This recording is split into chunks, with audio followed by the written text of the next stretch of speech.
What's that smell?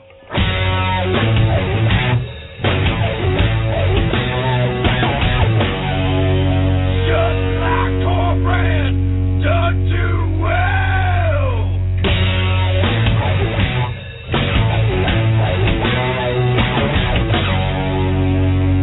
What you need, you know I got. The hands up who wants to rock.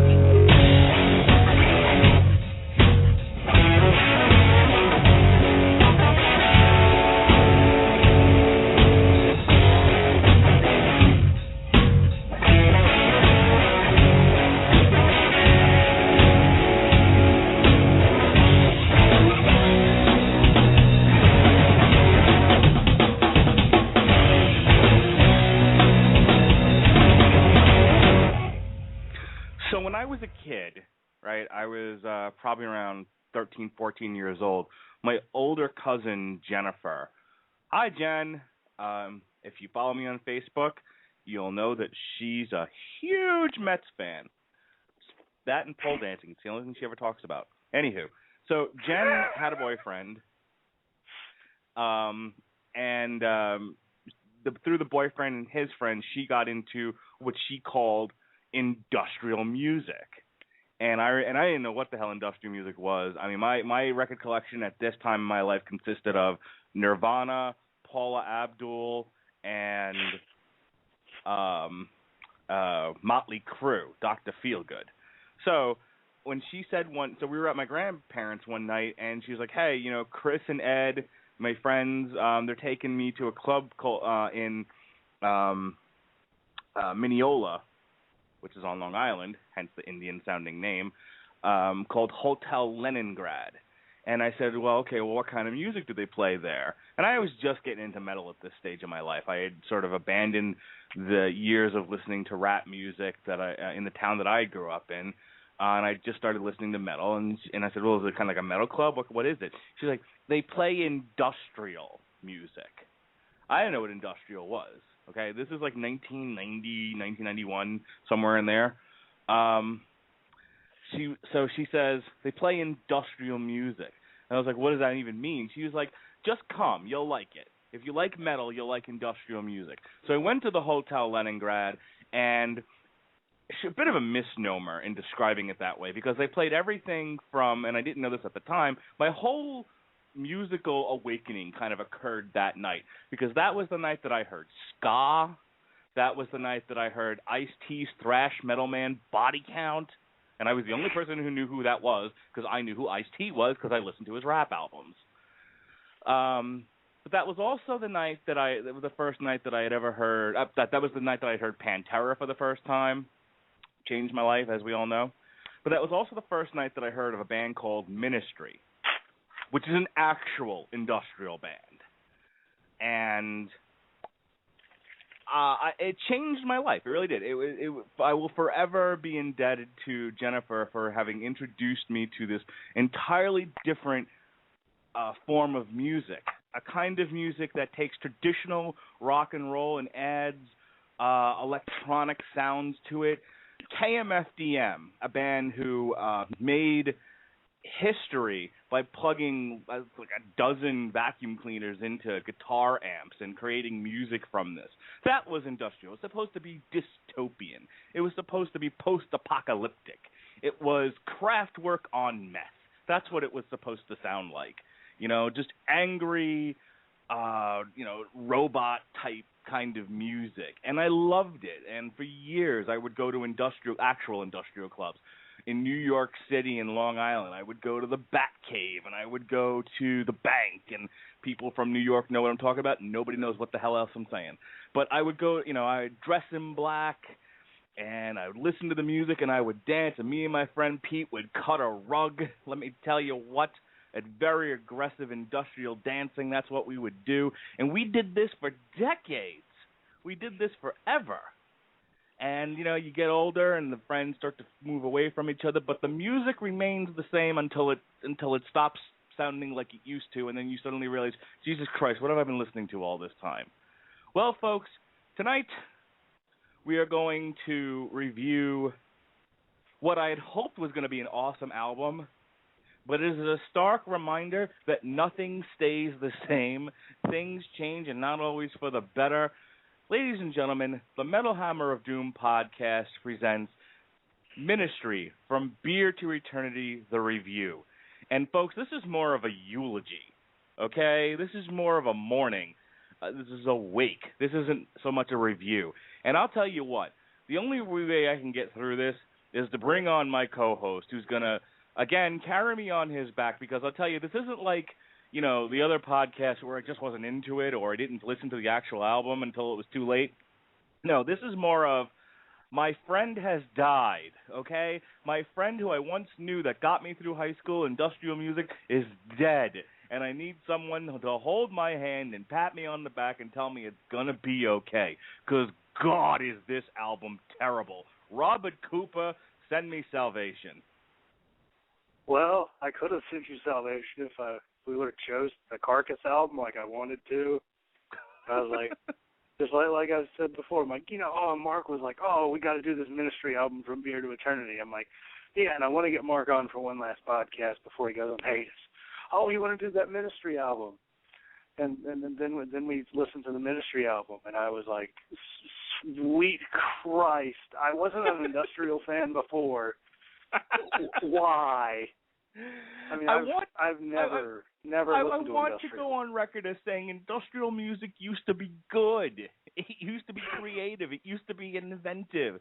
Industrial. I remember being in college. I graduated from a state college in New York with my bachelor's degree. But for the first semester, I went away. I went to Pittsburgh, and I remember introducing a lot of the more rural type kids that I dormed with in Pittsburgh to industrial music. And that was about the time that Marilyn Manson was starting to get popular, and Nine Inch Nails was the only industrial band everyone knew. So, to a lot of people, industrial was just starting to become as close to mainstream it was ever going to get. That's when Gravity Kill started to come out. KMFDM had one or two semi-mainstream albums at the time. If I can just digress for a moment, I want to really quickly tell this story. I may have told it on here before, but whenever I get to talking about whenever Grandpa Radulich lights a fire and talks about the olden days of industrial music and metal, I always like to tell this story because it so fits. So you're familiar with the hardcore New York punk band Life of Agony, correct? Vaguely. Okay. You may have been familiar with Life of Agony's later work, which was terrible, but their earlier River Runs Red era stuff was quite good, and Life of Agony had quite the following back in the day. All us New York kids loved us some Life of Agony. And,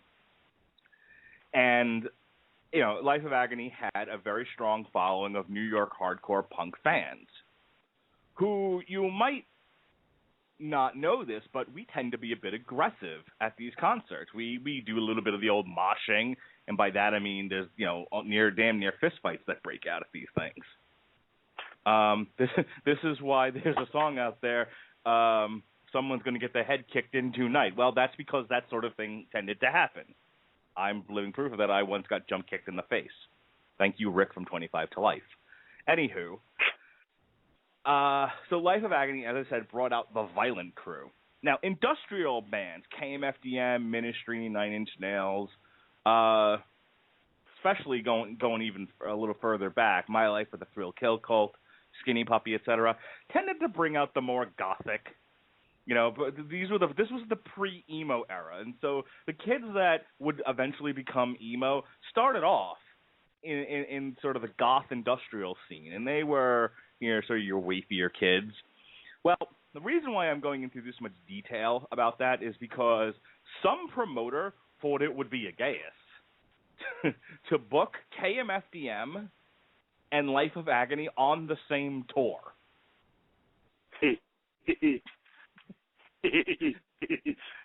Some little spindly gringo is going to get punched in the face.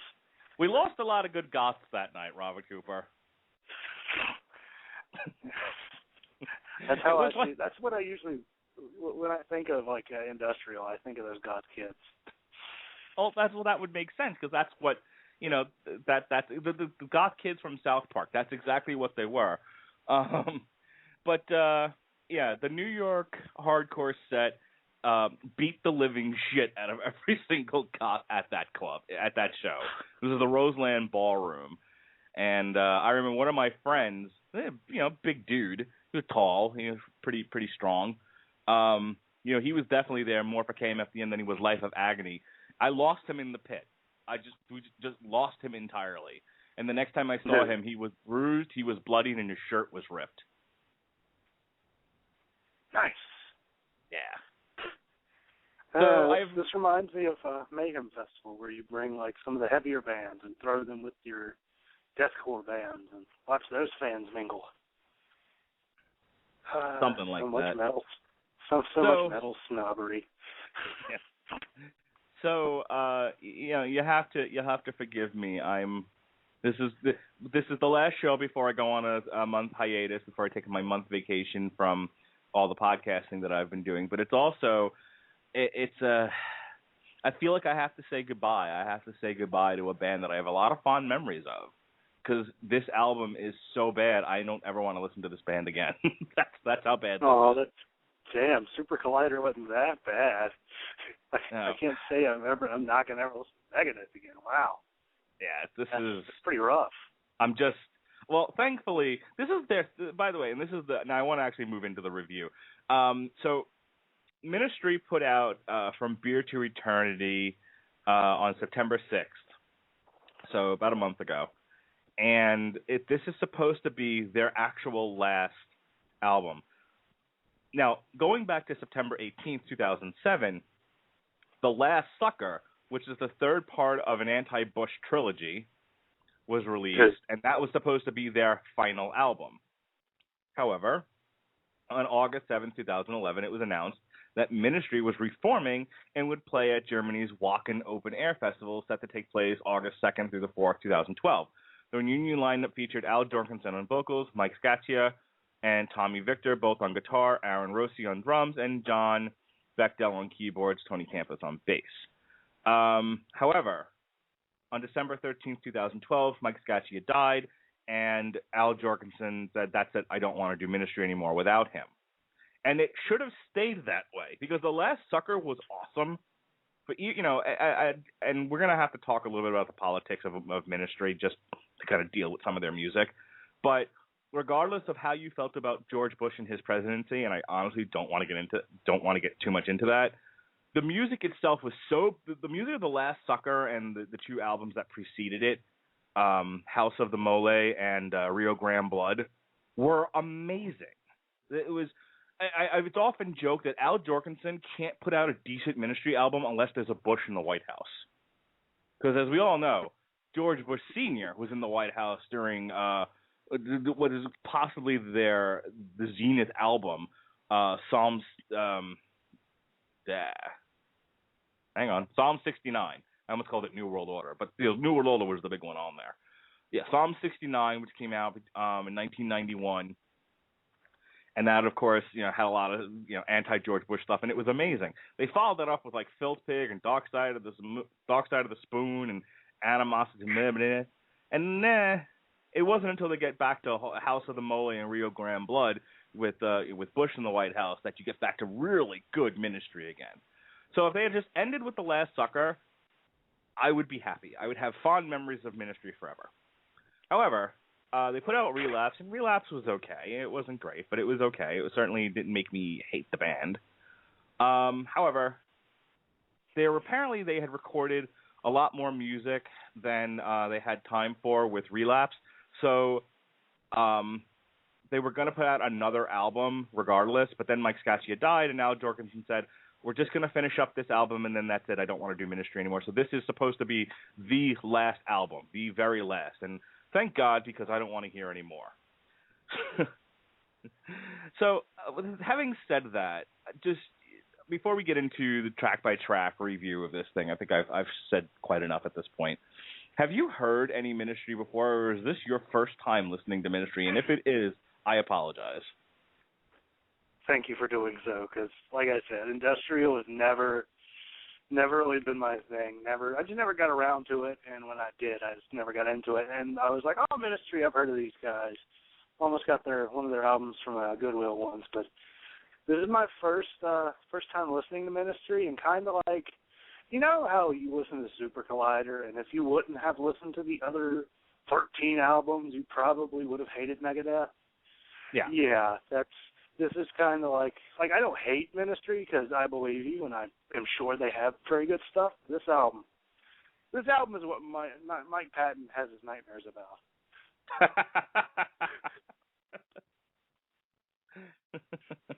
Okay, sure. I mean, just in terms of like just random ambient noise and just sound clips and shit. This is the first time I've heard them, and I was like, man, I'm actually the last two songs I listen to most of them, but I actually skip to the end of most of them, and I never ever do that because I'm like, oh, something good's might be coming up. No, I knew. I was like, there's just going to be another minute and a half of ambient noise with news clippings of God knows what. Yeah. I mean, it is ironic that we are doing this album on a day such as today. The government shutdown. No, I won't talk about yeah, that. I was like, you know, the government's not doing their job. Why do I have to? Yeah, you should listen to The Right Hook this Thursday. I will actually be addressing that very issue. But let's talk music. All right. So before I get into this, let me make this one final point. Ministry was always very, very good about making really fun music and using the sound clips and samples to enhance the song. The problem I have with a lot of other industrial, a lot more techno-ized industrial and less, like I like the thrashy industrial, like Ministry. I don't like the more techno-ized industrial, like say Front 242 or Skinny Puppy. I know a lot of my old friends and a lot of guys I used to go clubbing with thought Skinny Puppy was the greatest thing on earth, and it wasn't heavy enough for me. The problem, like I said, the problem with a lot of bands like Front 242 and Skinny Puppy and was that they tended to rely too heavily on the samples. And, you know, granted, it was supposed to be dance music. I mean, the Ministry strayed from what industrial music was really supposed to be, which was, you know, music for the club. This was music to dance to. That's why My Life with the Thrill Kill Cult and Lords of Acid were so popular, is because they were probably the most danceable thing out there. But Ministry strayed away from that, and that's where you had a lot of the metalheads sort of, you know, invading the goth and industrial scene. But like I said, they always used it to enhance the music. When you rely too heavily on it, and the song suffers under the weight of all that sampling, you lose me entirely. And that brings us to our first track. This is 5 minutes and 18 seconds, folks. We're not going to play the whole thing. We never do on this show. But I just want you to keep in mind that this is 5 minutes and 18 seconds of essentially, I don't know, just listen. Holy cow!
Okay. So now you know what we're in had, for here. I thought you stopped and started whispering. I'm like, Mark, what are you doing? No, I did not stop and start whispering. That was the song. Yeah, unfortunately. I don't know how you, in a lifetime, go from New World Order and Jesus Built My Hot Rod and Thieves to this. You know, especially like the first two Ministry albums, two proper Ministry albums, because the first one was actually called With Sympathy, and that doesn't count. But when you get to like the Land of Rape and Honey and The Mind Is a Terrible Thing to Taste, you know, there's certainly a lot of reliance on ambient noise and things, but they're used, like I said, in a way to enhance the music. Where this, I feel like screaming into whatever mechanism is playing the music, probably a cell phone, knowing me these days. Get on with it. I can't remember what we were reviewing recently where I said this feels like an exercise in masturbation, because that would perfectly describe this album. Anselmo, probably okay. the Anselmo album. Because remember, those are like 10-minute songs of just grindy, lots of really grindy, sludgy stuff with spoken word fill. Yeah. Okay, you're probably right about that. But do you understand what I mean by that? I mean, it's just like, how could you go back and I'm reading some of the stuff that they've said about the album, and it's like, just to quote Jorgensen here, we have never in the history of Ministry ever had a tracking session like this one before. Everything went so smoothly, it was surreal. Really, you can listen back to this and go, this is fantastic stuff, can't wait to release it. My God, I've listened to it twice. It is not easy listening. No, this is bubble music. This is like, yeah, to a degree, bands will write music that makes them happy, and to a certain degree, I can accept that. But you know, if what makes me happy is the sound of like wood breaking, and I call that music, and decide that I'm going to put out an album of wood breaking, I shouldn't be surprised that everyone hates it. Yeah, I mean that. I don't know what fucking instrument that was. That reminded me of those really shitty water cup instruments or something, or maybe a didgeridoo. I don't know, but it was like, womp, womp, womp, womp, womp, womp, and I'm like, what are you doing? I mean, I'm like, damn. Like, and it was almost, it felt like 15 minutes of it. And him just go, I played 2 minutes of that song, 2 minutes of a 5-minute song, and it felt like this podcast should be over by now.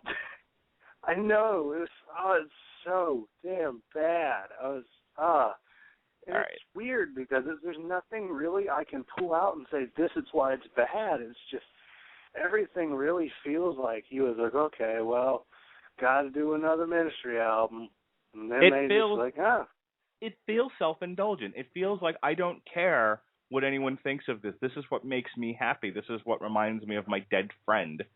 So I'm not interested. I read that they did this. I read that they did this. Like this album was finished, then Mike Scotia died. I think the initial tracking was done with it. You are correct. The initial tracking was done, and then he died in his other band, Rigor Mortis, and then they went on to put like the finishing touches on the album. But yeah, it doesn't feel like this was made for anybody except the people in the band. So, a lot of this album I don't feel like sounds like music. This is one of the few songs that actually feels like an actual song. This is called, aptly named, Punch in the Face.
maybe calling that a song was a little too generous.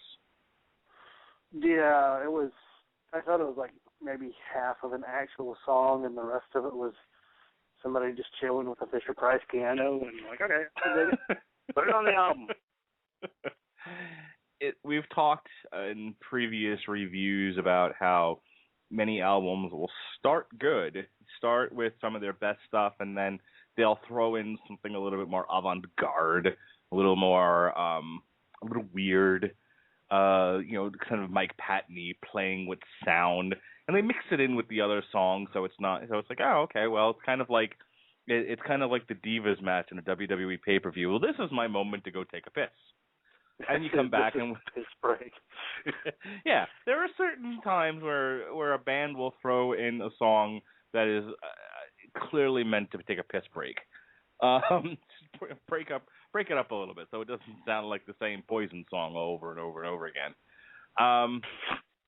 Ministry has this nasty habit of putting their piss break songs right at the beginning. Really setting the tone. That is not good. Usually with most of the albums I listen to, if the first song isn't great, I lose a lot of hope for the album. Because, I expect them to put their best foot forward, and then we'll see what happens later. But, yeah, putting a piss break song at the beginning is not a very good way to get anybody invested in the band. Because, like when you first heard Pantera, it was one of their best songs. You're like, shit, I got to hear this band more. You didn't hear, I don't know, what's a shitty Pantera song? Well, hang on. The very first song I ever heard by Pantera was Fucking Hostile. And it changed my life forever. And, a couple of years later, they put out, was it Stronger? Not, Far Beyond Driven. Far Beyond Driven. Right. Yeah. And had I heard Far Beyond Driven first and not Vulgar Display of Power, I don't know how into Pantera I would have been. And certainly if I had heard Good Friends and a Bottle of Pills first, as the very first Pantera song, I would have said to whoever showed that to me, why are you making me listen to this? I don't want to listen to this anymore. Yeah, I mean, I don't mind that song, but it's not something that's a good introduction to the band. It does not get really anybody excited about the band. Now, if you're a fan of the band and you can dig that song, you're like, okay, well, it's something different from what they usually do. You don't bring the ambient kind of song that gets nobody excited but maybe a fan first. You bring maybe a radio track or I don't know, just maybe like the more intense song at first so you can get them started, and at least you'll get them hooked for the whole album to see if there's anything else like it. But that's my thoughts as a man who's never been in the music business. And that's my amateur opinion.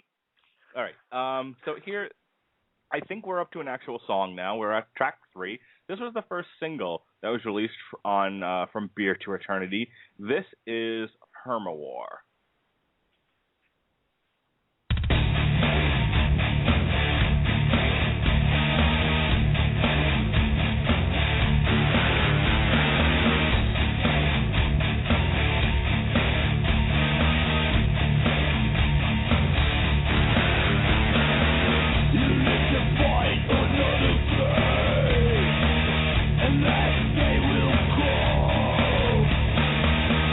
Fighting devil.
I'm so bored by that song. I don't even know. I was actually thinking about the South Park episode I watched earlier with the NSA.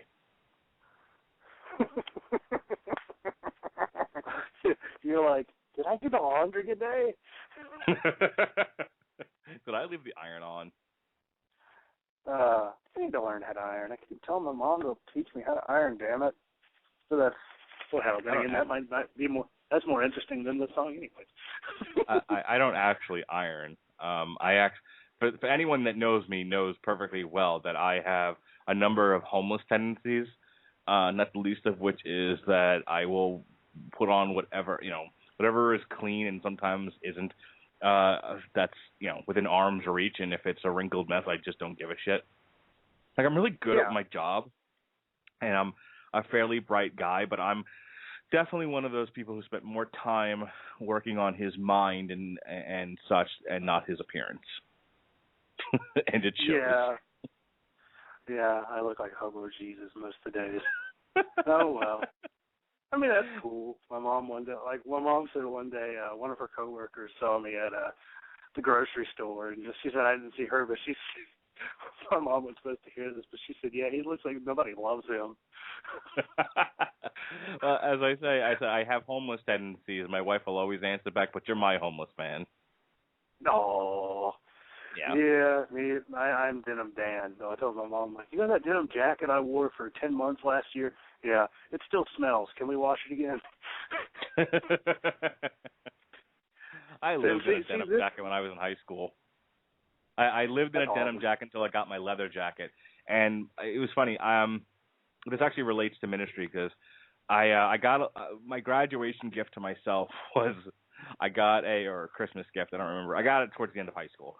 But I finally got a black leather jacket. After hanging out with metalheads all through high school, and everyone had a black leather jacket, and I was stuck with this denim thing, like I was from a 1980s ABC Family movie. Oh, God. I finally got a black leather jacket from Wilson's leather store at the Sunrise Mall in Massapequa, New York, and I was so happy. But I wouldn't wear it to any concerts because it was about a zillion pounds. And and like whenever you go to a concert, especially if you're gonna mosh, and we've talked about this before, you want to go in like fleet of foot and light on the back. You don't want to go in with just some people do. I don't understand how they do this, but these shows are hot. You're gonna get sweaty. You don't want to be wearing too much clothing. You want to be comfortable. So I would never wear my leather jacket to a concert, even though I was surrounded by people in leather jackets and flannels. Because it was New York in the 90s. Anywho. But when Ministry came to town, and I had missed Ministry a few times, and despite being a huge fan of theirs back in the day, but I caught them on their Filth Pig tour, and it was the very first time I'd seen Ministry, and this was like I thought was this the zenith of my life. Just the greatest thing that ever happened. I finally get to see Ministry live. Finally, I had reached the pinnacle of concert going. So I thought at the time. And I said, to this show and this show only, I will wear my leather jacket like every other person in the place. And I've never been so hot, sweaty, and tired in my life, and I've run marathons. Serves you right, boy. Okay, exactly. All right, this is track 4. This is Perfect Storm. This is about what's going to happen. The setup. The chemical reaction they fear. This representation of what is control. The perfect storm is coming. There's nowhere to run.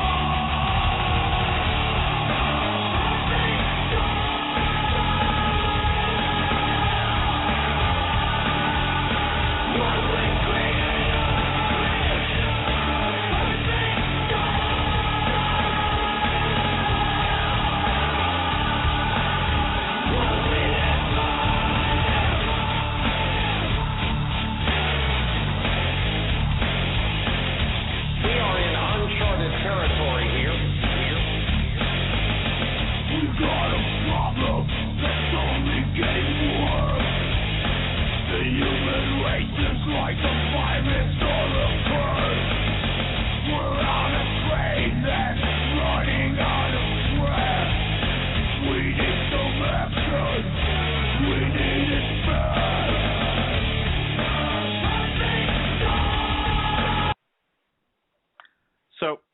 couple of things about that song.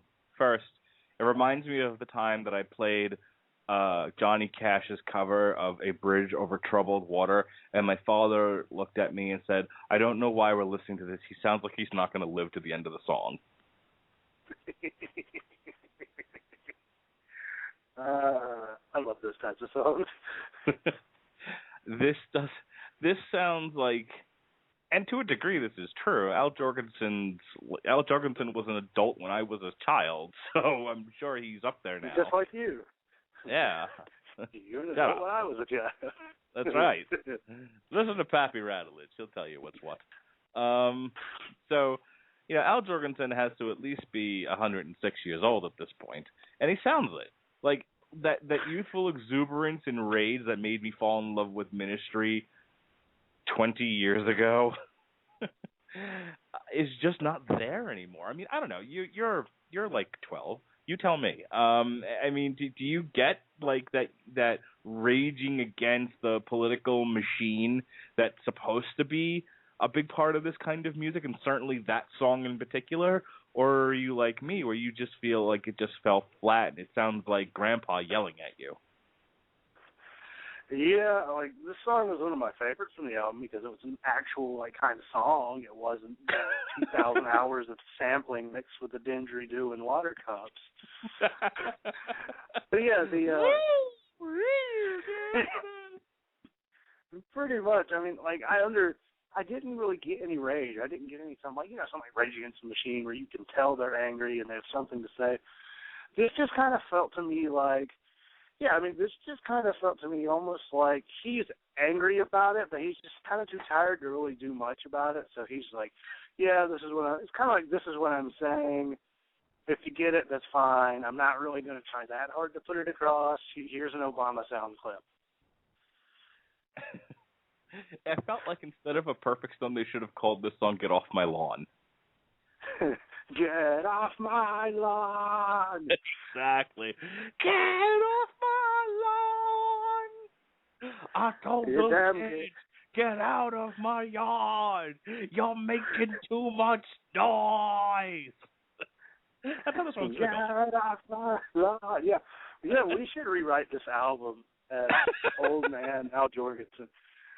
Honestly, if I knew about this before, I could have rewritten this whole album as Old Man Jorgensen. No kidding. You should have actually. That's gonna. When I come back in a month, I want to see you rewrite this album as Al Jourgensen and Bane duet. Get out of Gotham. Okay, so. I need to go back and talk about politics. Politics, as Mel Brooks once said. Now, look, it doesn't matter if Robert and I have different political ideologies. It really doesn't. He can express himself to me and express his political arguments to me, and I'm more than willing to listen. I would hope that I would get the same respect from him. And at the end of the day, in my life, my 37 years of being alive, I have come to realize that there are a lot of good ideas on both sides of the aisle, and competent adults, not our congressman or president, but competent adults could sit down at a table and try to figure out what are the best solutions for different policy issues. However, there are some people who are from a particular ideology, mindset, and they completely disregard the other point of view. And they, with a pomposity, they speak with a sense of self-righteousness that, regardless of even if I'm with them ideologically, is very off-putting. Rush Limbaugh. Actually, he doesn't bother me, but really? But I've always been able to overlook that with certain bands, because if the music was good enough, I could overlook the fact that the lyrics of the songs are mostly terrible, in my opinion. And maybe some people would say, "Oh no," I like. For example, Ministry's last album, Relapse, has a song on it called the 99 Percenters, and that was a really good case of I at least was with the rave. I got it. The song made sense to me, and while I thought it was a bit juvenile, especially the ideology behind it, I at least got where he was coming from, and it made for really, really good running music. And that was all I asked for. However, this next song, that's why I'm doing this whole big speech, this next song is one of these things where not only do you sound self-righteous and indignant, but you also sound like a child. And it doesn't matter, even if I agree with your ideology, your song sounds stupid, and so do you. And it's a poor representation of what is, in many ways could be a sound ideology. So what am I getting at? Track 5 on this album, From Beer to Eternity, is about Fox News. Because they haven't been beaten up enough by other liberal artists, So regardless of your feelings and I am going to let Robert chime in on this after I play the track. We're going to go right to his reaction. But I felt like I needed to give that preamble before we all heard this track. So this next song about Fox News, which is about 10 years too late, is called Fairly Unbalanced. We interrupt this program to bring you a news bulletin.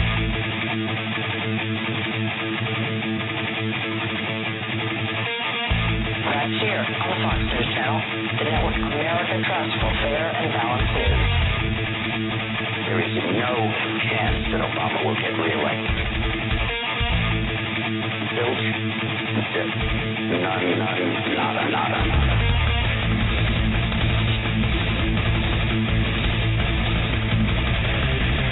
Fair and balanced news is... The other day I watched the Fox News Network.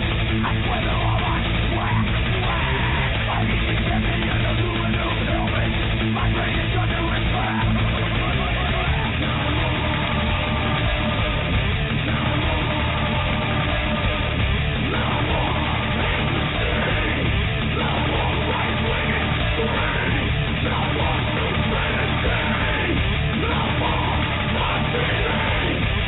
I would vote for George W. Bush and his barbecued babies on the White House lawn.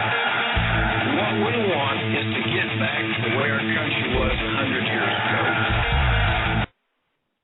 Everyone picks on that line. I'm not going to defend it. I know what the guy meant by we want to get back to where we were 100 years ago, but that's the line that someone like my dad goes to when he says, "See, Republicans want to get back to women in the kitchen and can't vote in slavery." Like, well, I don't think that's true, but okay, sure. He couldn't possibly be talking about, prior to the Civil War and, less government intervention and more states' rights. Nope. Immediately go to slavery. Got it. Moving on. So, well, let me go to my communist partner here. Go ahead. Go ahead, Rachel Maddow. What do you think of the song? Jesus Christ, I can't stand that woman either. I can't stand any of the people on Fox News. God, my stepdad. Rachel Maddow's on MSNBC. Stop. Rachel Maddow's on MSNBC. Well, I was getting to them too. I can't stand any of the CNN people, MSNBC people, Fox News people. They're a bunch of damn troublemakers. It's funny because my biological dad's really Republican. Once he told me if you voted Democrat, you don't deserve to vote, which I was like, that's not how the system works. Yeah, he told me that, and I'm like, dude, that is just not cool. I'm not even saying that if somebody did vote Democrat. I'm just saying it as, dude, that's really disrespectful. But yeah, this song here is, it's annoying. Because yes, I'm not a fan of Fox News, but we've heard these sound bites before, and you know what? If I want to hear somebody make fun of Fox News, there's a gray-haired man that comes on 11 o'clock on Comedy Central that will do a much better job than Al Jorgensen. Absolutely. Pretty much. Yeah, that's pretty much how it goes. This song, I actually liked the opening riff because it was actual metal, kind of. I was like, all right, this isn't some damn keyboard or a sound bite. It's a guitar in the sound bite. We're getting somewhere. Yeah, it actually sounded like a song for a little bit there. It won't towards the end. We'll get to that momentarily. momentarily. And then we started getting into soundboard mania, which, seriously, this album sounds like what me and my buddies do when we're feeling really silly and start prank calling people. But yeah, once we got we prank called a buddy of mine, my best friend Nick. We prank called his friend Big Mike, and Big Mike didn't pick up. It was some random black guy who was drunk and very angry by the end of our Hank Hill phone call, because we used a Hank Hill soundboard. And we had him going for 6 minutes, and he was just getting madder and madder before somebody finally told him, "Dude, it's not real." There's a Family Guy episode where Peter and Lois get high and perform on stage when they're supposed to be doing folk music, and they think they sound awesome because they're high. What they really sounded like was they're like falling on the stage and shit. This sounds like the metal album of Peter and Lois high doing folk music. Well, maybe not folk music. Maybe this is Peter and Lois sitting at the Fisher-Price piano. Because pretty much this album is one giant Fisher-Price piano in my eyes. It's just like John Cena's albums. Even if I was one of these people who was like, yeah, Fox News is the worst thing ever, those clips totally aren't out of context. Oh, yeah. Well, then again, welcome to what all those stations do anyways. So yeah, that's why they're troublemakers. They take things out of context, and everybody's in trouble. Yep. Yeah, so let's use a clip from one of their opinion analysts to make a point that Fox News is always terrible. Anywho, exactly. Sorry, That's why we need Dick Morris good quote radio. really bothers me. The Dick Morris quote really bothers me, but I digress. So it starts off okay, this song. I mean, even if you're like the most like diehard MSNBC anti-Fox person, you think what Al Jorgensen is saying in the song is just spiffy. Gospel. Yeah. The song descends into ambient Mike Patton jerking off noise, and then they did and it just doesn't end that way. They did an entire song of this. It's called The Horror. Clearly, on the Republican side, what we do know is that for years they have coordinated what they call their message of the day. So you'll hear on the floor of the House, you'll hear on Rush Limbaugh, you'll hear on Fox and Rupert Murdoch's network, the issue of the day, which they will pound away at, pound away at, pound away at, pound away at, which then creates the echo chamber,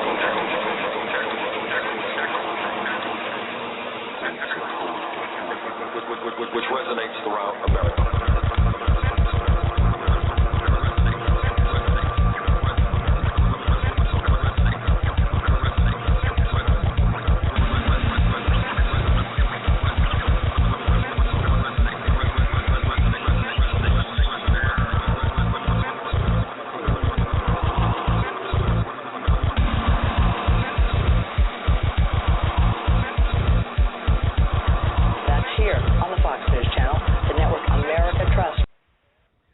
On for another 2 minutes.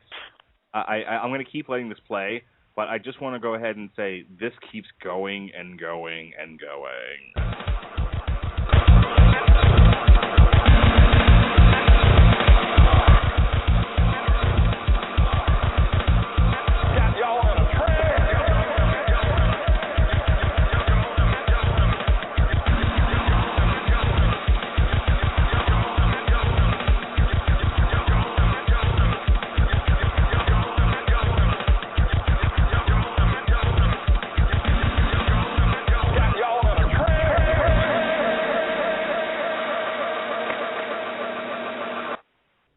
And for another 2 minutes, he'll have you all in a trance. Robert Cooper, for the remainder of this podcast, anything you say to me, I will answer you back with, I got you all in a trance. Yeah, this song was was this the anti-abortion, this is the abortion song, yeah. Yeah, it's got me all in a trance. Yeah, I remember, because I remember this is the one where it's placing the thing about justifiable rape. Yeah. And I was just like, will this guy ever shut up about being in a trance? This doesn't even sound like it's from Fox News. But well, okay, a couple of things. The I got you all in a trance thing is anyone that listens to Fox News and watches Fox News is clearly a moron, zombie, redneck idiot. See, if you're watching Fox News, clearly you don't have a mind of your own. That's just the way it is, and there's no arguing about that. That's what he's saying. But the other part of it was, don't ask me about all the inside baseball in this, but basically there was a politician who said something to the effect of, he was trying to make the point, as I recall, that some women cry rape when they're in a situation that they regret, or when they're trying to get revenge on the guy. They use rape as sort of a bludgeoning tool, and they're not always honest about the incident itself. So what he was saying was, his belief, apparently, was that the body knows when it's being attacked, molested, versus when it's consensual. It inherently knows the difference, and therefore, if some man rapes a woman, and it's a, quote, justifiable rape, then the body will just automatically terminate the fetus. This does not sound science in any way, shape, or form, and I'm certainly not defending his belief in this. This sounds like something I wrote. This is not real, folks. I'm certainly not suggesting that he had a point. What I am saying was, this was the point he was trying to make, and as idiotic as it sounded, the problem is, had people actually interpreted him correctly and just quoted what he was saying and why he was saying it, that alone was enough to damn him. However, they took it to such an extreme that it almost parodied the original statement, to the point where the original statement to me was not even close to as bad as what was being said about him. Because what was said about him was essentially like, oh, he thinks, like he thinks in some cases rape is okay. It was like, that's not what he said. But yeah, the liberals, sorry if I'm offending someone by saying the liberals, but the liberals glommed all over that and lost any sight of rational discourse, which was sad because you could have just attacked the guy for what he actually said instead of like piling on this other stuff. But then this goes to sort of the idiocy of this album. It's like, let's take every trope and every meme and every nonsensical liberal thought and make an ambient industrial album out of it. Can't wait for them to get to Amendment 1. And again, I'm still ashamed of that one. So that one. So yeah, I was actually going to get to that. So on on a couple of these Ministry albums, they have what they call a TV song, and the TV songs are usually their piss break songs. It's a lot of clips that's kind of meshed together. So some of them have been okay. Some of them are kind of fun to listen to. Kind of how they edit them together. This is side effects include Mikey's middle finger, TV 4. Thank you.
part is it's got a very classic industrial sound to it.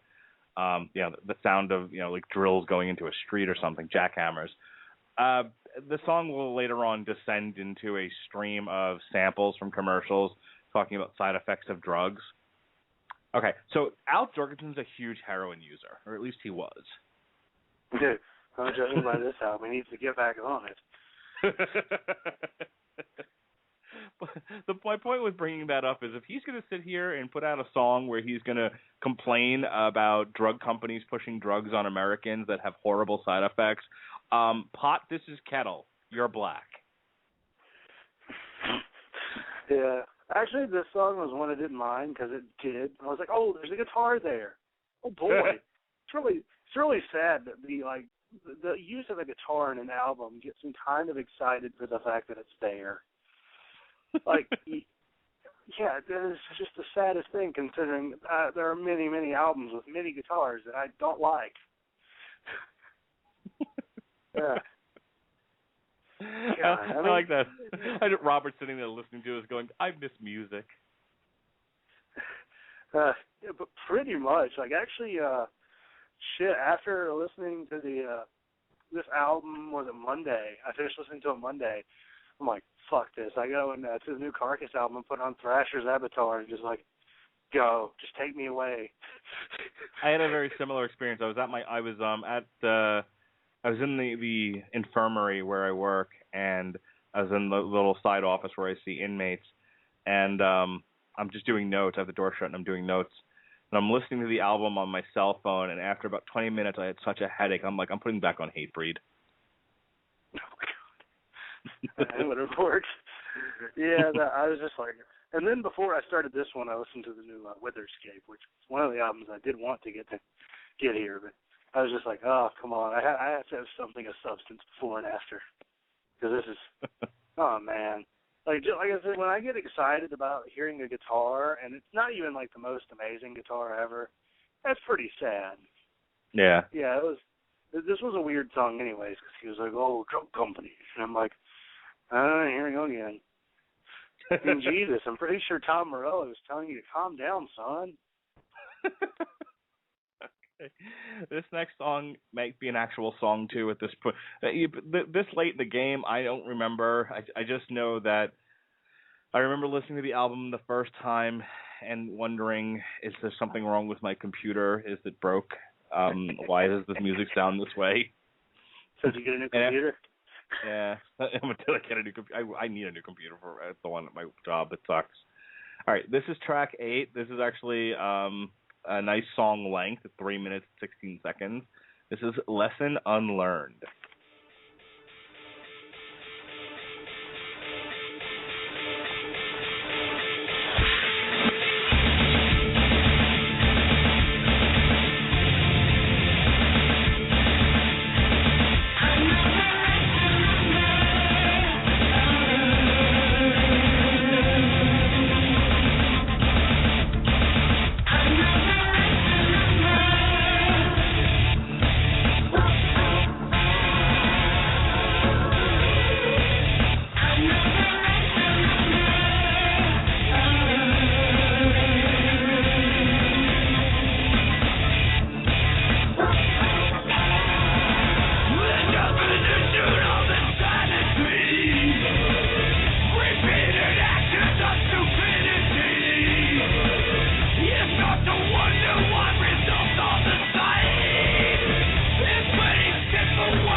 I'm bored. I mean, that one had guitar, and it still bored the shit out of me. Damn. Yeah. Yeah. It was just wow, wow, wow, wow, wow, just over and over and over. Yeah, I'm just bored. I've heard stuff like that before. I've heard Clutch kind of employ a gospel sound. I've heard the stuff that they're doing in that song, and it's just more interesting elsewhere. In this case, it just felt very hollow, and it was just blah, you know. It was like, at least some of the other stuff you can talk about. It's terrible, but it's interesting. This is just like completely forgettable. You know what's lovely? This was only a 3-minute long track. Soon we're going to get the 8-minute track, followed by the 7-minute track, followed by the 3 minutes of literally nothing. Shall we plow forward? Gatorade me, bitch. All right. This next song sums up my feelings about this entire album. This is called Thanks But No Thanks.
And it just kind of goes on like that.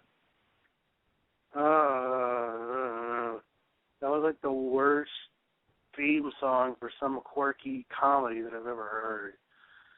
Well, I mean, again, I'm so much better than you, you know. I'm so much better than you rednecks. I'm so much better than you Midwesterners. You dumb Americans. You Fox News listening Republican Christian Americans. We're ministry. I'm Al Jorgensen, and I'm from El Paso, Texas. But I'm not one of those redneck Texans. I'm better than that, and I'm better than you. And it's like, okay, we got it.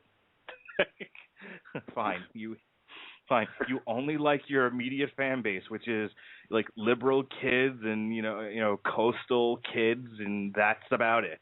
So good for you. And old guys who used to listen to your music. Yes. Well, I was a coastal kid. I grew up in Long Island, New York, and I partied in the city. I was definitely in that crowd. I was in that crowd of people that he accepts as fans. I just didn't necessarily fold neatly into their ideology and blindly follow where Al Jorgensen was willing to lead us. I have what's called a mind of my own. So, you know, and again, I like Rage Against the Machine too, and they were about as like anti-conservative as you can get as a band. My God, Zach De La Rocca was like, communism now, communism forever. And I was like, whatever, bulls on parade, you know? I don't care. Yeah, I mean, oh, man. I hear enough of both sides, you know, like, oh, I'm better than you people, and the pew pew marka marka, because I live in, like, North Carolina, the most backwards state. Yeah, you probably get the other side of this, don't you? You get the we're better than you, communist, homosexual, pinko, you know, atheist. I'm guessing that's the side you hear. That's the most the side I hear, but then I hear the other side, and I hate them just as much because I'm like, you know, everybody's got some good points. It's just most people have their heads too far up their asses to even just realize that maybe if we kind of try to at least listen, we'll get more things done. No, shut down the government. Shut it. Shut it. Non-essential federal employees go home. This is the state that eliminated civil unions and did so by saying it was another ban of gay marriage, which is wonderful because there was one guy I went to high school with who's like, we need to double ban it. I'm like, buddy, if you ban it once, you're good. I'm like, Jesus, I wish I could have voted. Then again, that was funny because the one girl I have dated, she was like, oh, yeah, I voted for that. I'm like, oh, okay. No, not gonna. My wife is the only conservative girl I've ever dated. Every girl I've dated has been, to one degree or another, some form of liberal, and I am practiced in the art of hearing the other side. I just wish my dates had been. Yeah, the girl I dated was a preacher's daughter. Nice. Yeah. Dude, you should have done whatever you had to do to make that work, just so you could keep telling people you're dating the preacher's daughter. Which, it is hilarious, because she was 5 foot tall. Mm-hmm. So she looked about 14, and me with like 6'2" and giant beard and like crazy hair. Like I looked like I was kidnapping some poor girl and taking her to the movie. That was a preacher's son, and when his daddy would visit, he'd come along. Sorry. Never met her dad, which it would have been funny because apparently her whole family was really short, so I would have been like Gandalf coming into the house. They would have offered you the Hobbit's leaf. You'd have banged your head on the ceiling. That's what I told her too, because she loves Lord of the Rings. I'm like, if I ever come to your house, I'm gonna like hit my head on the ceiling like Gandalf. She's like, oh, you're cute. And I'm like, yes, I am. But yeah, I get to hear the other side of this album, which is, because especially here, because in Davidson County, it's kind of rural, especially around where I live. So yeah, but like I said, I get tired of both sides. That's why I hate all those news stations. I'm cool with the BBC. They're fine. Yeah, they put out good programming. So I listen to a lot of conservative talk radio. I try to. I live in the Tampa Bay area. We don't have any liberal radio that I'm aware of. So occasionally when I get a Jones to hear the other side of the argument, I'll go on TuneIn Radio, which is an app on my phone, and I can pick up I can pick up the Randy Rhoads show, which she's syndicated in like Vegas and California and Arizona. So I can pick up her show usually on my drive home. And she's about the only liberal radio host that I can listen to that doesn't make me want to throw my radio out the window. I like her a lot. Huh? Yeah, I've never heard a liberal radio host. Then again, the only talk radio was my biological dad, who, he's just, there's like one trip, it's just like, we're gonna listen to the talk radio and you're gonna like it. I'm like, couldn't you at least put it on Rock 92? Come on, we at least both like classic rock. So, I forgot where I was going with. I don't know. Nope, don't remember at all where it was. Why I felt the need to bring up the fact that I listen to Randy Rhoads. Because you cover both sides of the coin, right? Yeah, fair enough. Nice save. It's true. There are times when I feel like I want to, like, there's a big story going on, and now I've listened to Rush Limbaugh and I've listened to Glenn Beck, or I've listened to Michael Medved. Those are the ones that I get out here in Tampa. Billboards. Yes, billboards. Man, it's so much fun. So I've heard their side of things, and I've heard their arguments, and I'm like, oh, well, that's making some degree of sense. Yeah, okay. And I'll put on Randy Rhoads, and like her argument completely screws their argument. It's fun to listen to. It's somewhere in the middle. All right. Nobody cares about our political thoughts. So, that's why they listen to The Right Hook, because I'm not on there, and I am not at liberty to talk politics. That's okay. I do music. That's okay. We don't talk politics on The Right Hook either anymore. We talk mostly odd sex stories. People having sex on train tracks in the Ukraine and getting hit by a train. Oh, yeah. So you could send somebody around a train on them. All right. That was. I need to listen to that podcast now.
that play for 4 minutes because I figured there had to be a song in there somewhere.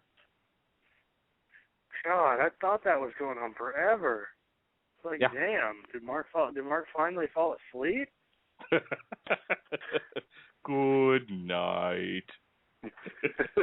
Well, yeah, I mean, this album, Jesus, I mean, this is like Satan. I mean, it's Satan's mood music because Satan would listen to better than this shit.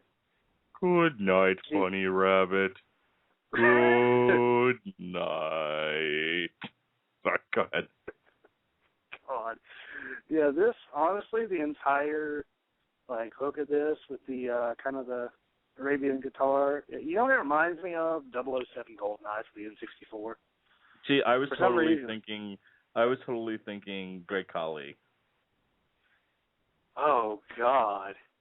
I'm not like, who was the one guy that was writing, I don't know if he still writes for 4-in-1, but the one that actually absolutely adored the great Khali. I don't remember who it was, but yeah.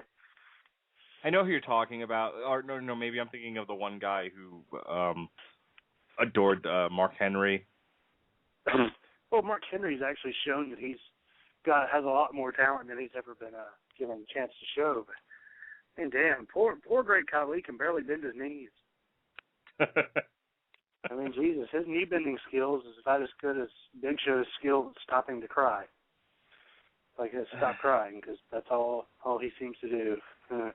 See, between the Casual Heroes and like Sean Garmer's stuff, I've actually started to watch wrestling again. Because there's been like a 3 or 4 month period where I just didn't care.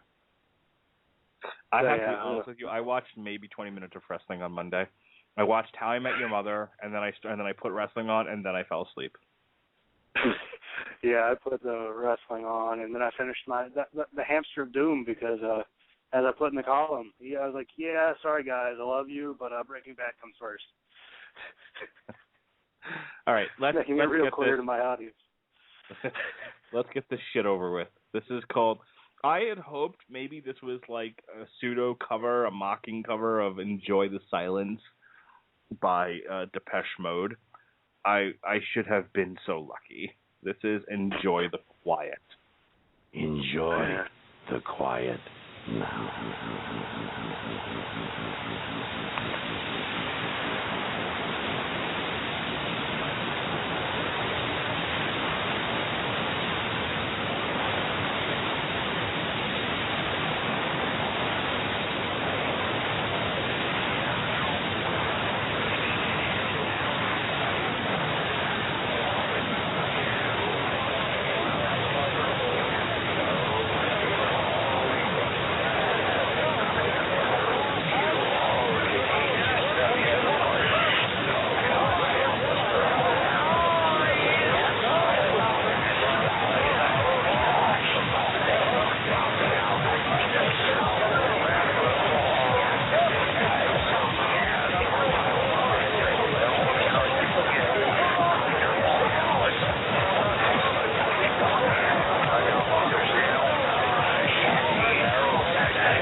Okay, that's enough.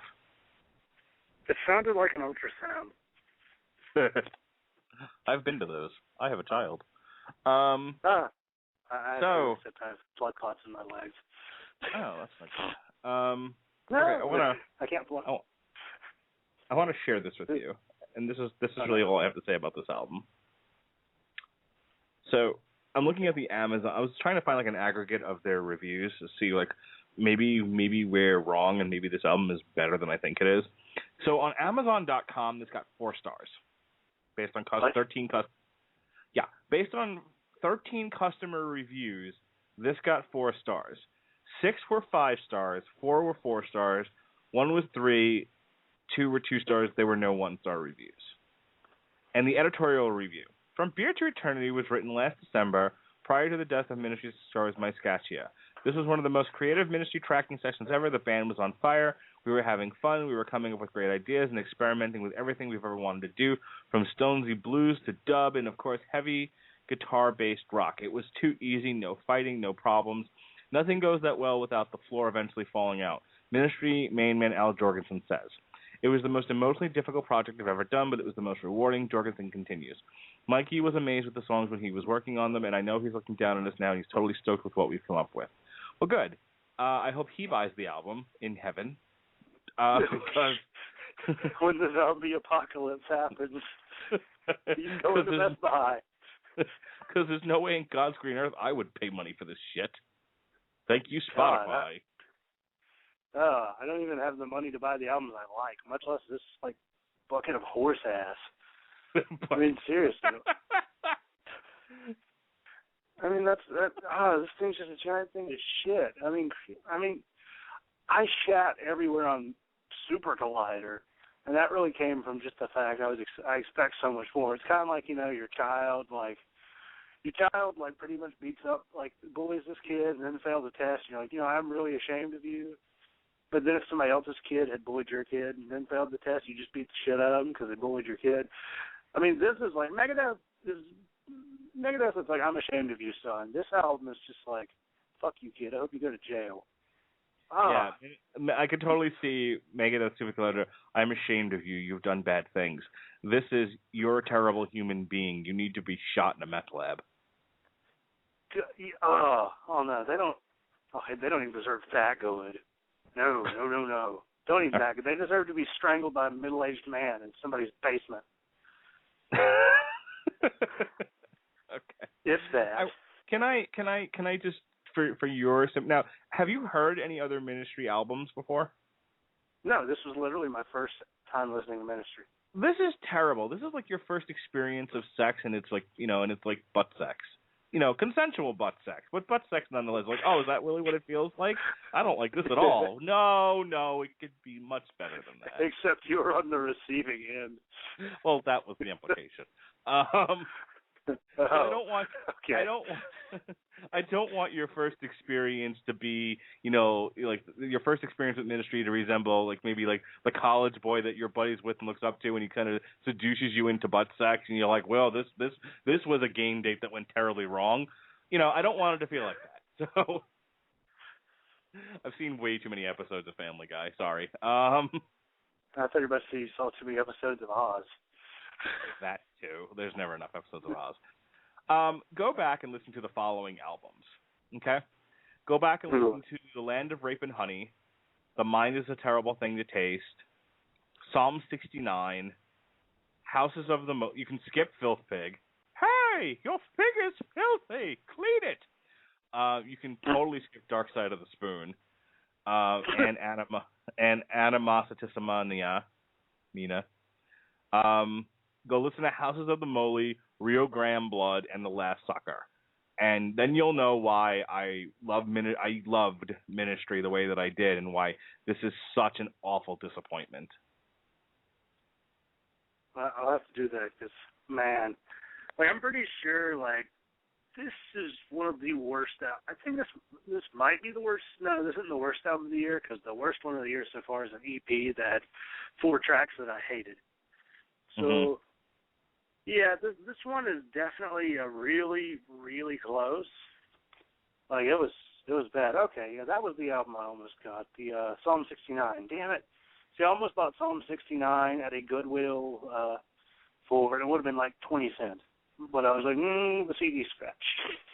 Because we have a Goodwill over here that's got tubs and tubs and tubs, and they just toss it in there and sell it by the pound. Yeah, The Land of Rape and Honey is amazing, and the big standout song from that one is Stigmata. So even if you don't listen to the whole album, just go listen to Stigmata. The Mind is a Terrible Thing to Taste had on it Thieves, which was awesome, and that's actually one of the songs that I heard when I went to Hotel Leningrad.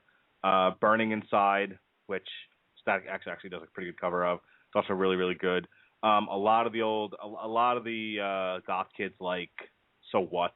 I was kind of always iffy on it, but if you can only listen to a few songs from that album, Thieves, Burning Inside, and So What, especially if you're not totally into like everything has to be thrash metal. Psalm 69 is an awesome album. It's almost the entire thing is fantastic. Filth Pig's not a bad album. It's just not as good as the previous 3. Dark Side of the Spoon's terrible. Animositissima is boring. And then we get back to like 2004, right? So 2004, Bush is reelected, and the country, and people declare that they're going to all move to Canada. That also, like 2004, 2006, 2007 are when like the trio of anti-George Bush Jr. albums come out, and just forgetting about the politics, they're really that was Ministry's like high point. You know, it was so much anger, and it was so good, and it's like everything after that, like, you know, 2012's Relapse, and now certainly 2013's From Via to Eternity are just, you know, talk about wearing out your welcome and staying too long. These are like the Ric Flair circa 2000 yesterday of music.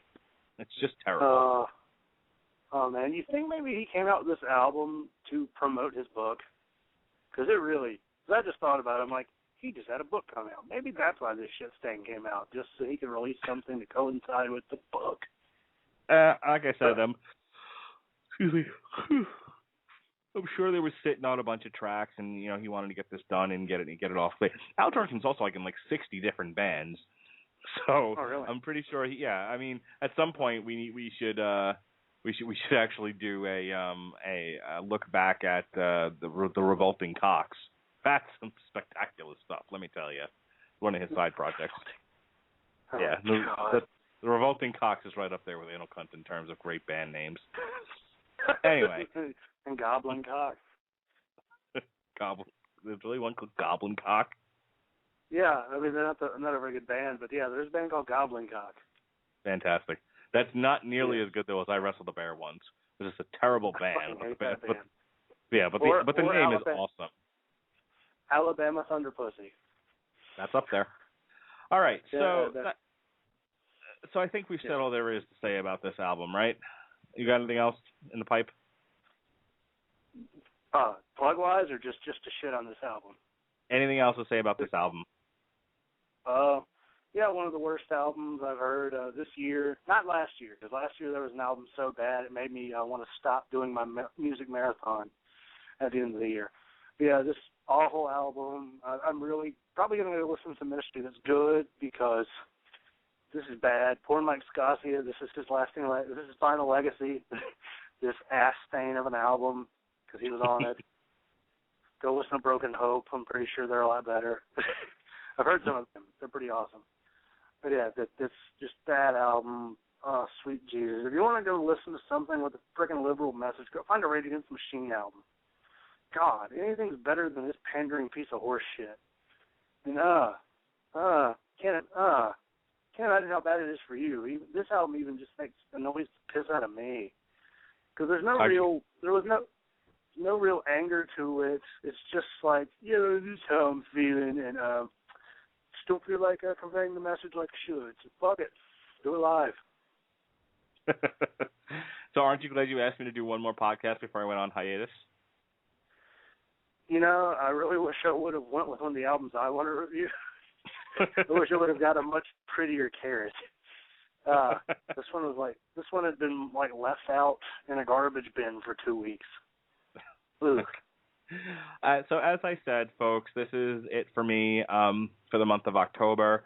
I will not be doing any Long Roads to Ruin. I will not be doing any, to my recollection, I will not be doing any Everyone Loves a Bad Guy, even though that's not my podcast, so it doesn't matter. I will probably do the occasional Casual Heroes, and I will still be doing The Right Hook, and I will also be doing the 401 Ground and Pound show, except for October 27th, because I will not be home. I will be at my brother-in-law's wedding, which is part of the reason why I'm taking a month off. It's also just to recharge my batteries and kind of get my head back in the game, kind of prepare for the end of the year. I just wanted to take a break from doing podcasts during the week, if at all possible, unless it's more fit my schedule. I also want to get back into running, so that's kind of what I wanted to spend my time doing this month. Time to murder it. Yes, that's right, because it's time to murder it. So that being said, I'm going to let Robert do his plugs in just a minute, but I want to talk a little bit about, before I go on hiatus, you may have noticed on the Radulich and Broadcasting Network, there's a lot more content than there used to be. So a couple of changes took place. And it started, I'm going to go into detail about this at another time, but for the time being, let me say that it kind of started with giving Robert Winfrey an opportunity to do a podcast of his own on a day that I wasn't using my Blog Talk Radio account. And that turned into giving other people an opportunity to do podcasts on the account when I wasn't using it. Because I'm only using it 2 days a week and I'm spending money on this. It sort of, it was kind of pointless to continue doing it that way. So I figured, well, let me take the opportunity to give other people a chance to express themselves. And that led to me syndicating a bunch of different shows. So, for example, I've been on the Casual Heroes now a bunch of times, and they were on the Stoplight Network, and that wasn't a very good fit for their WrestleCast, which tends to, if you think the Three Beards are blue, you should hear some of the shit Jed says. So they weren't a good fit for Stoplight. They are, in fact, a good fit for the Radulich Broadcasting Network because I have nobody to please but myself. If people enjoy it, that's great, but I don't pretend to be anything other than an amused fan of podcasts. So I said, they let me on their show. I let them on my network. Everyone's happy. We had been recording the Right Hook on my friend John's Blog Talk Radio account, but he didn't keep it up, so we moved it over to mine. And I said, well, if we're moving it over to mine, once it airs live on From the Right Radio, I'm like, let me just, cause we would record it, and then we would keep it private so that nobody could call in and mess it up because it's a pre-recorded show. Once it airs on From the Right Radio, I wanted to give people who don't listen to it live an opportunity to listen to it. So now you're starting to see the archived Right Hooks after they debut on FromTheRightRadio.com. I'm just making them unprivate. I'm making them public now. Which then led to the very last thing that I added as of today. So John Brodigan, the Rated R Republican and the host of The Right Hook, does his own other video cast on Google Hangout with the good folks over at Misfit Politics. And they call that Misfits DOA. I talked to him about it today, and we decided that why not give people who prefer the strictly audio version of things to give that a listen to. And I don't have any part of that. I don't do. Usually when they're doing Misfits DOA, I'm doing the 401 Ground and Pound show, so I couldn't be on it anyway. But John's a good guy. We have fun together when we do The Right Hook, and I wanted to give people an opportunity, another venue to look at the Misfits DOA. And finally, I wanted to start doing sort of and it started with the Breaking Bad series finale, which Robert Cooper was on and Robert Winfrey. I wanted to, if I feel passionate about something, I want to be able to use my Blog Talk Radio account to talk about it. So I'm also trying to experiment with the Google Hangout, Google Plus technology. We're moving to an audio and visual, so there'll always be strictly audio of anything that I'm involved with on my Blog Talk Radio account. That's not changing. I know Sean and Robert Winfrey have talked about things are moving to Google, sort of. We are trying to create a video version of The Long Road to Ruin. And maybe once that gets going, some of the other stuff will go video as well. But there'll always be the audio option here on the Radulich Broadcasting Network on blogtalkradio.com. So just to kind of go back, if you check out the site now, you'll find the latest episode of Misfits DOA. The Casual Heroes did an interview with Gangrel of The Brood. Yeah, so that's on there now. The aforementioned Breaking Bad post-series finale discussion is up. The latest 401 Ground and Pound Radio, which they finally found an opponent for Tim Kennedy, but we spent about 20 minutes coming up with random opponents that could take advantage of the fact that this was Fight for the Troops, various foreign types. It was fun. We had a good time with that. Everyone Loves a Bad Guy. There's a couple episodes of that up. They did a call-in special sort of celebrating the shows they hadn't gotten a chance to talk about leading up to Breaking Bad. The latest episode of The Right Hook is up. Long Road to Ruin, Rambo's Part 1 and 2 are up. Everybody Loves a Bad Guy, The Shield, which I was on. and obviously the previous Metal Hammer of Doom, where we reviewed the latest Phil Anselmo and the Illegals album. So that's all in the pipeline, and even though I'm taking some time off from doing a lot of the podcasting I'll still be running the ship here and trying to provide as much content on the Radulich and Broadcasting Network as possible. So I hope everyone likes it. There's something for everybody here, and that was the idea, is to try to fill this thing up with more and more content, so people who like different things could find a place to find what they're looking for.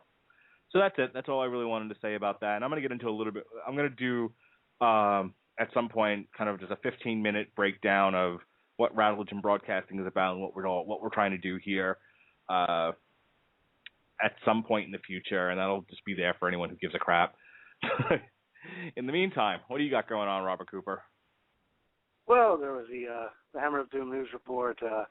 It's usually every Sunday. Well, that's when it's supposed to come out. Like this week, it came out on Monday, late Monday, because Breaking Bad, and I'm really bad at planning things.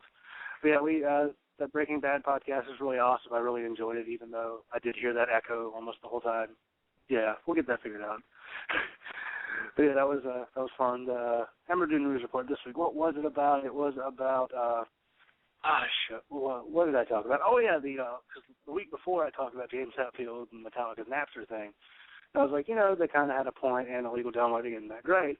Well, this week, the Bill Steer of Carcass, Bill Steer. It's one of the guys from Carcass, the singer, was talking about illegal downloading is actually useful. And I was like, hey, that's the other side of the coin. Why not talk about it? And I did, and it was actually, I felt like it was a pretty interesting look at, kind of like the other side of the coin. Like, illegal downloading isn't honestly that bad. At least if you're a real fan, it's not, because you're going to go buy shit anyways, which is the other people that Metallica were bitching about. But yeah, I had that, let's see, in about an hour and a half, the Cooperative Multiplayer Podcast on Spreaker. Stephen Randall Spreaker, we talk about video games. Yeah, it'll be me and I think Daniel Anderson. Yeah, I think it's just me and him, because Sean is poor Sean. But yeah, Sean's got some stuff, and Jeremy's not. He's kind of on hiatus from the podcast. But so I got that. Shit. Oh yeah, the four-player co-op column in the Game Zone on 411 Mania. I'm in that.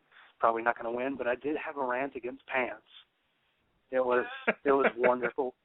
Oh, it sounds like I'm like either high or mentally ill, but I just go off on this really dumb just rant about how pants are the biggest, the last big tyranny in society, and how the governments of the world are making us wear pants so that we're being held down. Oh, it is gloriously stupid, and I love it. What else am I going to have? It's so great. Then the top 5 this week in the Music Zone will be coming out tomorrow. It has music. There's theme songs for TV shows. I suggested it because I'm like, Breaking Bad, why not?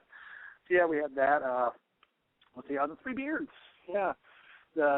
Our latest episode came out today. I'm actually in it because my audio has been so out of sync. They actually didn't use me in the last episode. But it's funny because it was a 6-person podcast, and most of what I said wasn't heard, because I was kind of either being talked over or I was really quiet. So that episode worked out fine. But yeah, this week was our bluest, believe it or not, because we get to, because the Aristocrats joke is brought up. The actual Aristocrats joke is told. And believe it or not, I tried to get the guys over at Casual Heroes to do that as a commercial. What, the Aristocrats joke? Yes. Yeah, it was. I believe it or not, like it was Kevin and our guest Ruben G and Fletcher doing really just long-winded, nasty stories, and that's not really my thing. So I was just kind of commenting on the sideline whenever something funny came into my head. But yeah, that is what our episodes evolved into, and it was hilarious and fun. So yeah, we got that. You can find us on 336cast.com. That's like a whole podcasting network. Kevin and Alexander, our friend from the show, Alexander, they started up doing for all the podcasts in the, sort of the area between Winston-Salem and Charlotte and North Carolina. We've got some other Name Redacted is a podcast that they do on there. The old episodes of the Trollcast, where there are 2 episodes of it, and the third one, which I was in, that never made it because the audio was bad. Who'd have thought? Yeah, that was there. Also, it was. Kevin said it sounded like, because I was using a microphone, and I did not know where to put the microphone. I'm like, there's a joke I was going to make, but that's a little too blue for this podcast. Yeah. So yeah, he said it sounded like I was standing in the bathroom with the mic outside talking. So yeah, but yeah, and we're also on iTunes. Rate us, review us 5 stars. Love you a long time if you do so. And on Facebook at Facebook.com/The 3 Beards Podcast. And as for this podcast, I'm sure you're going to get to it, but I'm sure Mark doesn't mind. I am taking over the one corner of the Radulich and Broadcasting methamphetamine empire that Robert Winfrey cannot host about because it's just not quite his thing. So I'm really hoping to hijack this podcast while Mark is gone and see what I can do. I don't have really any people lined up to go with me. I can go solo, and the albums I have in my head to do right now are Surgical Steel by Carcass for 1 week, and I think The Inheritance by Witherscape. But there's also new Dream Theater, new Gore Guts, new Ashes of Aries. There's lots of different genres and albums we can do. So anybody listening, if you want to join in, let me know, and I'll be posting about it all over, trying to get people. But yeah, I'm going to try hosting, see if I can live up to the Radulich name. Oh, you'll be fine. You'll be fine. I have faith. All right. So when we come back, we will be back in November, fairly early on in November. I'll get with Robert towards the end of October about exactly when in November we're coming back and with which album. I don't know. The idea I did have, because it'll be our 1-year anniversary of podcasting on this podcast, top 5 albums, maybe, something like that. Top 5 our top 5 albums of all time. Something like of that. All time? Maybe. Yeah, like my top 5 and your top 5, like favorite albums of all time. Yeah, that actually is not a bad idea. All right, yeah, let's plan for some time in when I come back in November to do our top 5 albums of all time. 1 track, obviously, a piece from each album. Oh yeah, that'll give us 10. That way we won't run too long. All right, that sounds good. So yeah, come back. Keep checking the Radulich and Broadcasting Network on iTunes and Stitcher, and you'll when we come back, we'll do Mark and Robert's top 5 albums of all time. God, I don't even know where to begin. Considering you go Guns N' Roses all the way to Cannibal Corpse. I mean, there's a lot in there to deal with. Well, we got you got a month, because I've been thinking about this subject for like years now. Because I've never my favorite album. You know my favorite album, I'm sure. See, that's not a mystery. But like everything else, it's like I have my favorite bands, but when you get to albums, I'm like, there's so many, right? Yeah, it's rough. I may just grab like a random 5 and be like, all right, of the many, here are the 5 I wanted to talk about and hear a song from. All right, so having said that, thank you for joining us on the Metal Hammer of Doom podcast. Until we meet again, be well, be safe, and behave.